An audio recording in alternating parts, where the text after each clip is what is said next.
先够神奇。 Hello, xin chào các bạn đã quay trở lại với review 5 phút. Ở cuối tập 144, sau khi trợ giúp Thanh Y thu phục được Thanh Nguyệt Diễm, Thạch Hạo rất nhanh đã rời đi khỏi nơi này. Thời gian trôi qua, trở lại khu phế tích đổ nát, Thạch Hạo rất nhanh đã tiếp tục tiến hành tu luyện chuẩn bị cho đại chiến 3000 châu sắp tới. Tuy nhiên, cũng trong lúc đó, ở bên ngoài phế tích đổ nát, bất chợt xuất hiện 3 bóng người đang dần đi tới. Lúc này, bọn họ đang cùng nhau bàn bạc chuyện gì đó. Thế nhưng, đang đi, bọn họ nhìn thấy một bóng người đang nằm giữa đường. Bởi vậy, thanh âm một trong số 3 tên kia đã vang lên quát. Tên kia, hắn ta là người của sơn môn nhỏ rách nát. Ở phía xa, nghe cái tên kia nói vậy, Thạch Hạo đang nằm cũng bực mình. Ngay lập tức, anh ấy liền lùm cồm bò dậy. Thấy bộ dáng Thạch Hạo như vậy, tên kia đã liền chỉ tay và khiêu khích. Thế nhưng, Thạch Hạo lại chẳng hề quan tâm, ngáp dài một hơi, vẻ mặt vô cùng uể oải. Nhìn hắn ta, anh ấy liền nhận ra tên này là người của Thiên Nhân tộc. Bởi vậy, hai người đã liền xảy ra một cuộc khẩu chiến và sau một hồi, tên áo tím kia không chịu được nữa, hắn ta liền lao tới và công kích. Tuy nhiên, chưa kịp tới gần, hắn ta đã liền bị xách ngược lên. Chỉ trong tích tắc, Thạch Hạo đã quăng hắn ta lên rồi đập xuống, bộ dáng vô cùng thê thảm. Cuối cùng, sau khi dạy cho tên kia một bài học khiến hắn ta sợ hãi, Thạch Hạo cũng liền thả cho 3 tên kia đi. Ngay lập tức, tên kia liền bỏ chạy mất mật. Làm xong chuyện, Thạch Hạo liền trở vào bên trong, nhìn thấy Tề Đạo Lâm đang nhập định, anh ấy nhỏ giọng nói: "Đạo chủ, con có mấy lời muốn nói." "Chuyện gì?" "Trên người con có chút bí mật." "Ai không có bí mật, đáng là gì?" "Đạo chủ, các giáo đều đang tìm con." "Ta biết." "Người đã biết rồi sao?" "Nếu không, ta mang ngươi về làm gì? Không phải ai cũng có thể trở thành đệ tử ký danh của đạo tràng Chí Tôn." "Nếu biết ta là ai, vậy ta không kiêng kỵ gì nữa.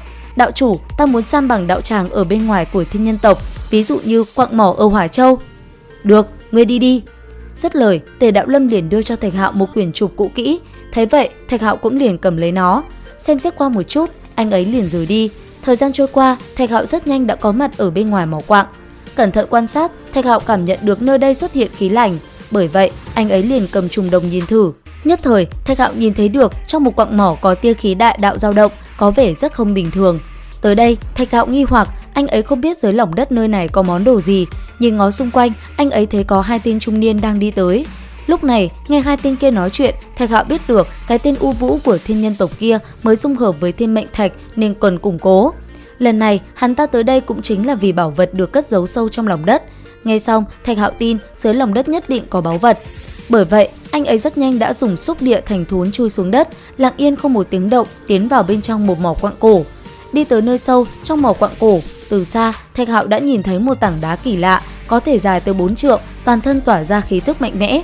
Trên khối đá này có rất nhiều vết rách, hiển nhiên giống như lời chân thần từng nói, nếu đụng vào nó thì nó sẽ rạn nứt. Ánh mắt Thạch Hạo lấp lóe, lần này anh ấy không cần kiêng kỵ điều gì, nếu có cơ hội, anh ấy sẽ trực tiếp vác đi. Ẩn nhẫn một ngày một đêm, cuối cùng lúc chân thần gặp nhau tiến hành đổi ca thì Thạch Hạo chuyển động, thân thể liếm phóng đi. Vừa tới nơi, Thạch Hạo liền đưa mắt nhìn ngắm tảng đá này một lần. Theo anh ấy cảm nhận, khí tức đại đạo ở đây cực kỳ khổng lồ. Rất nhanh, vận lực trong cơ thể, anh ấy đã liền nâng tảng đá kỳ lạ này lên. Thế nhưng, vừa lúc Thạch Hạo lảo đảo bên nó đi thì 2 tên canh gác đã nhận ra. Bởi vậy, bọn họ liền kết ấn, công kích đã liền sáng lên rồi bắn thẳng về phía Thạch Hạo. Thấy vậy, Thạch Hạo liền phóng ra công kích đối kháng. Trong khoảnh khắc 2 đạo công kích va chạm, một vụ nổ bạo phát, Thạch Hạo nhân cơ hội đó vác theo tảng đá kia chạy thoát. Thấy vậy, 2 tên canh gác kia rất nhanh đã phóng người theo truy đuổi, còn Thạch Hạo, anh ấy vẫn chạy như bay. Rất nhanh, anh ấy đã thoát được ra khỏi bên ngoài. Tuy nhiên, 2 tên kia vẫn đuổi kịp anh ấy và ngăn lại. Không nói nhiều lời, công kích đã liền ngưng tụ, ngay lập tức nó đã liền phóng thẳng về phía Thạch Hạo. Bởi vậy, Thạch Hạo đã phải bỏ tảng đá kia xuống và cùng đám người này giao chiến. Nhất thời, ở giữa không trung, một luồng ánh sáng tím từ người tên Thiên Nhân tộc sáng lên, sau đó một lưỡi dao sắc nhọn xuất hiện. Thấy vậy, động thi trên người Thạch Hạo cũng tỏa ra hào quang rực rỡ, chuẩn bị đón đỡ. Đến đây thì hết tập 145 Thế giới hoàn mỹ. Xin chào và hẹn gặp lại các bạn.